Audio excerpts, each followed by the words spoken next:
Hello everyone, welcome to you all. I'm Dr. Saurabh Kose, working as Head and Associate Professor, Department of Pharmacy Practice, ISF College of Pharmacy, Moga, Punjab, India. And today I'm going to discuss about 20 pounds to study a disease. It means whenever as a student, as a new beginner learner, you are going to world rounds or you are studying a disease during your study curriculum in D-Pharm, D-Pharm, M-Pharm, MBBS, MD, physiotherapy, nursing, PharmD, M-Pharm, pharmacy practice, pharmacology, or at any branch at any study level. What are the various 20 points you have to study while going to a disease? So number one is nomenclature. You should come with the nomenclature coming up onto the name of the disease. Say malaria. Malaria means malaria, means bad air or bad smell. Or you say some another disease like tuberculosis.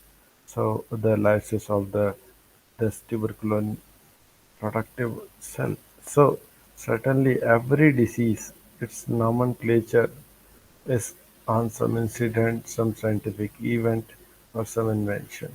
So nomenclature makes you easy to remember the disease, like how disease is correlated. For an example, hypertension.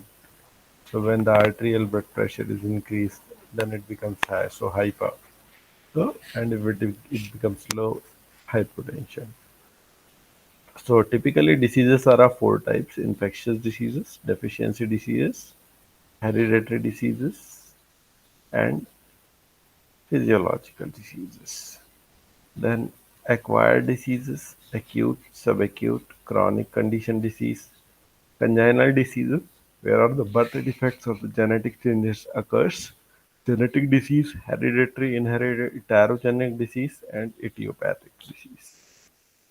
Incurable, primary, secondary, tertiary, illness, disorder, medical condition, morbidity, pathology, or syndrome or prejudice. Second is sign and symptoms. Like you have to see sign and symptoms of each and every disease. Like diabetes mellitus have polyuria, polydipsia, polyphasia. Or when you go with the particularly coming on to the points of HIV, then you will see joint pains will be there.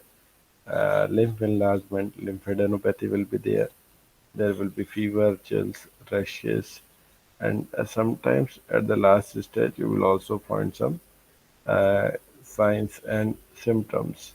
So every disease do have their some signs and symptoms. And the third one is the epidemiological burden of the disease, national and international status, like how many number of cases are happening, to incidence, prevalence, morbidity, mortality. So birth rate, death rate, mortality is death, morbidity is comorbidities with one disease, another disease is existing. Incidence, total number of cases happening. Prevalence, total number of cases survived. Then fourth is etiology, the causes, the reasons, like from where the diseases comes from, whether it is airborne or foodborne or infectious or due to your sedentary lifestyle or the disease is non-communicable. The fifth point is kinds, types or classification, where ATC classification takes place. This AT classification is anatomical, therapeutical, and clinical classification system, which is for the medicine. Whereas the ICD comes for, which is called as International Classification of Diseases. So this International Classification of Diseases 11th version is right now going on. Then sixth part, we go with the pathophysiology, like how the disease progressions takes place in the body, and scientifically what are the various cellular pathways, and at the cellular level what are the various changes do happen anatomically and physically, which makes a ultra difference. Then comes pathogenesis, established model of the disease, and what are the various do's and don'ts and pros and cons we have to do while going with the disease. Then comes the very important part called as significance of the diagnosis. So diagnosis is something which is telling that what the disease is present in your body.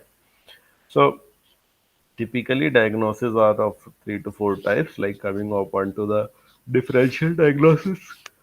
Suppose we are going to a physician with the chills, rashes, rigors. It may be dengue, it may be H1, it may be malaria, it may be any kind of disease.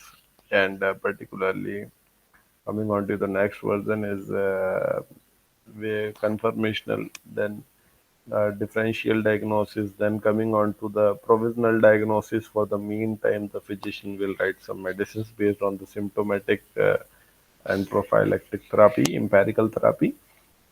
And then the next part which comes up over here is which is called as the confirmational or the final diagnosis after the medical science, lab sciences report. So either these lab reports can be biochemical, hematological, or radiological.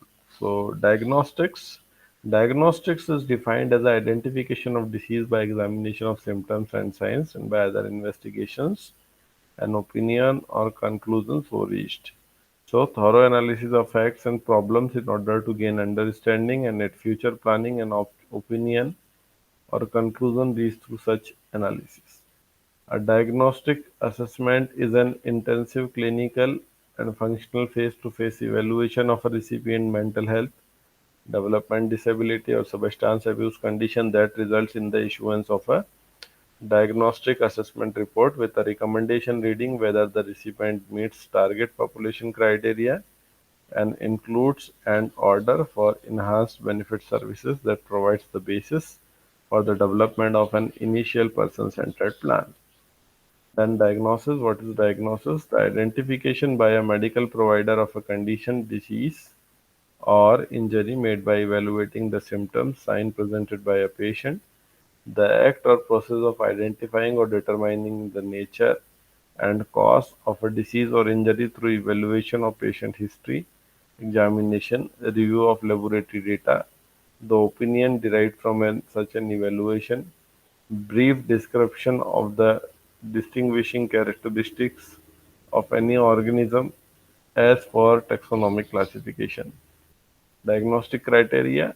It is the term which designates the specific combination of signs, symptoms, results that results the clinician used to attempt determine the correct diagnosis. The standards normally published by International Committee Standard Treatment Guidelines, and they are designed to offer the best sensitivity and specificity possible respect to the presence of a condition with the state of art healing.